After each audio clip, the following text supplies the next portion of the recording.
Halo Sobat Kristus, kenalin, nama aku Kenes Arindia Pratista dan aku kelas 2 SMP.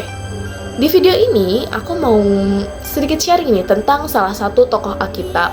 Jadi dia tuh perempuan dan dia terkenal akan keberaniannya, ketaatannya, dan kepercayaannya akan mengandalkan Tuhan. Dari ciri-cirinya aja tuh pastinya tokoh Alkitab ini inspiratif banget gak sih? Dan bisa dijadiin teladan di dalam hidup kita. Jadi teman-teman ada bisa tebak gak nih siapa tokoh Alkitabnya? Apa? Esther. Ya bener banget teman-teman. Jadi aku mau sharing salah satu tokoh Alkitab yang namanya Esther. Nah teman-teman semua, aku yakin pasti udah pada familiar lah ya sama yang namanya Esther ini. Karena kalau kalian buka Alkitab dan kalian lihat di bagian perjanjian lama, itu ada nama Esther ini. Tapi teman-teman pada tahu gak sih dari mana Esther ini berasal? Jadi Esther ini adalah seorang gadis Yahudi yatim piatu yang tinggal di pengasingan di Persia dan dibesarkan oleh sepupunya yang bernama Mordekai. Kehidupannya berubah drastis ketika Esther terpilih menjadi ratu untuk menggantikan Ratu Wasti di bawah pemerintahan Raja Ahasiweros. Namun, bangsanya menghadapi ancaman genosida akibat rencana jahat Haman.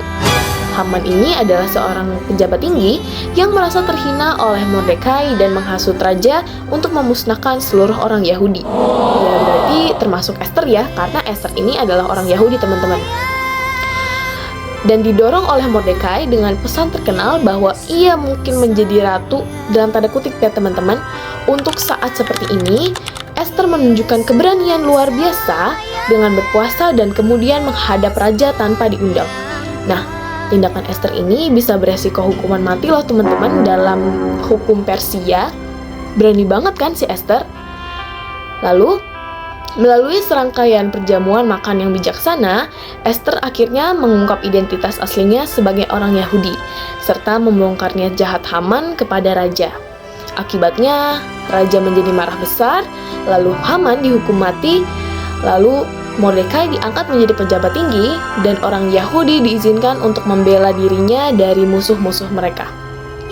Nah, penyelamatan ajaib ini kemudian diabadikan dalam tradisi Yahudi melalui perayaan tahunan yang dikenal sebagai Pesta Purim.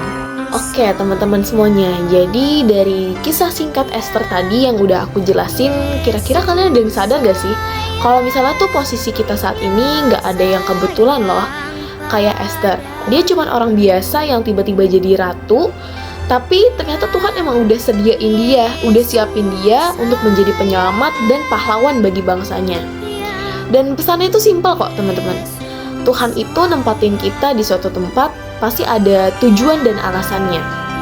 Jadi, kalau misalnya suatu saat nanti kita kedapetan momen atau situasi yang membutuhkan keberanian, jangan kabur dulu ya teman-teman. Kita bawa dulu dalam doa, kita cari kekuatan di dalam Tuhan, dan gaspol aja, kita maju aja. Karena siapa tahu emang Tuhan udah siapin kita buat jadi, ya ibaratnya apa ya, kayak distributor solusi bagi orang-orang yang ada di sekitar kita. Seperti itu teman-teman. Oke, Sobat Kristus semuanya, jadi aku rasa segitu aja sedikit sharing tokoh Alkitab dari aku. Kiranya apa yang udah aku bagikan, apa yang udah aku ceritakan di dalam video ini bisa berguna bagi kita semua, maupun buat diri kita masing-masing, ataupun bagi orang lain juga. Dan pastinya video ini bisa menjadi berkat bagi kehidupan kita ya. Dan jangan lupa ya teman-teman, tokoh Esther ini kita jadikan teladan di dalam hidup kita, supaya kita bisa belajar berani dan bisa lebih mengandalkan Tuhan dimanapun situasi atau posisi kita berada. Oke? Tuhan Yesus memberkati teman-teman. Dadah!